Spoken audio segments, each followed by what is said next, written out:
All right, so let me guess. You saw the thumbnail and you thought, how can fat people be weight loss experts? That sounds absurd.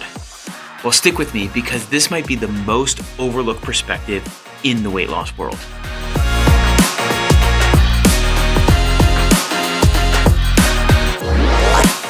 Well, hey there, I'm Bill, and you just landed on Bill Loses It, where I get irrationally angry and rage at the world.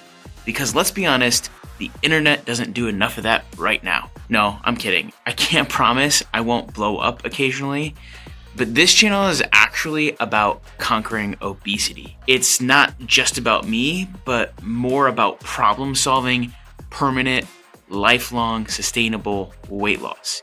You know, just the holy grail of anyone who honestly struggles with obesity their entire life, like me. But back to the question at hand. How could fat people be weight loss experts? Well, I'm actually a great example. Not that I would call myself an expert by any means, but despite the fact that I am obese and have been almost my entire life, I know so much about nutrition and exercise and mindset and overall health. I have read probably 30 to 50 books on everything from specific diets to fasting to overall nutrition and fitness. Not only that, but I've done the diets. I've actually been on low carb or slow carb or keto or carnivore. I've done the whole 30, I think 3 different times all of the way.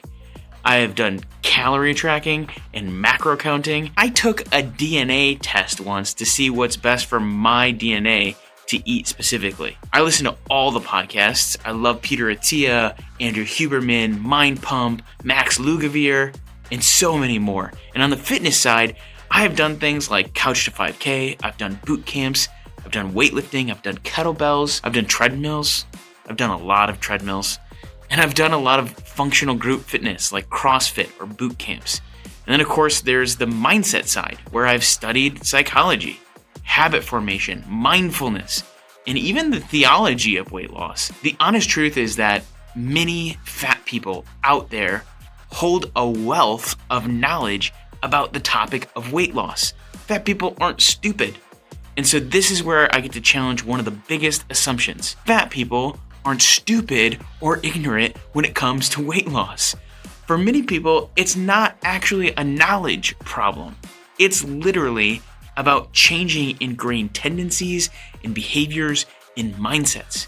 In fact, weight loss is really about completely changing who you are. I discovered recently that in order to lose weight and to really keep it off, I actually am going to have to become a different person. There's this saying that is very simple, but it's also really profound, that the way you are today is a result of your own past actions. In other words, I am the result today of what I've optimized for previously. And previously, I've optimized my life to remain obese. And so if that's true, then in order to not be obese, I actually have to change a lot of things about myself. I have to actually become a different person.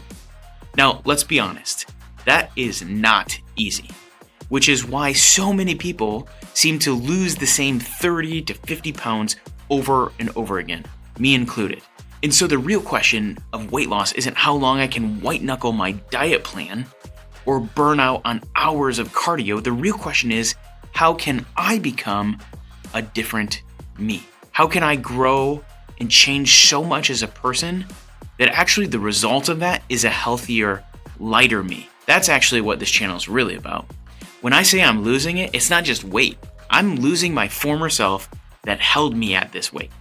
I actually want to add value every time I hit this record button to people who are struggling with weight loss like I am. And today, I want to leave you with an exercise that has been mind-blowing for me when it comes to change.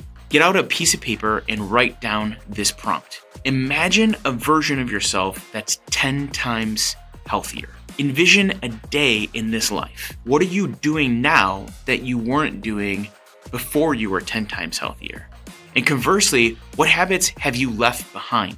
The idea is to write down as many details as you possibly can of what a 10 times healthier you looks like. And the point of the exercise is to pinpoint where the areas of change you need to make truly are. Can I actually share a really weird thing that I learned from this exercise? One of the areas I need to work on is gas station food. Every time I went into the gas station, I was putting myself in this battle between good and evil. You know, the good side was a bottle of water or a cheese stick or some protein, maybe a black iced coffee. The bad was chicken wings and breadsticks and energy drinks and just unnecessary calories, even when I wasn't hungry. But doing this exercise, I realized that a 10 times healthier me doesn't even have this battle. They're not even making this decision because they're not a person who goes to the gas station to buy food. They actually buy gas at a gas station and leave. Mind-blowing, I know. And so now, I actually just made a commitment. I don't go to gas stations unless I'm buying gas and then I pay at the pump. Because why put my current self in a situation where I have to exercise the willpower to stay on track with how I want to eat and how I want to live my life?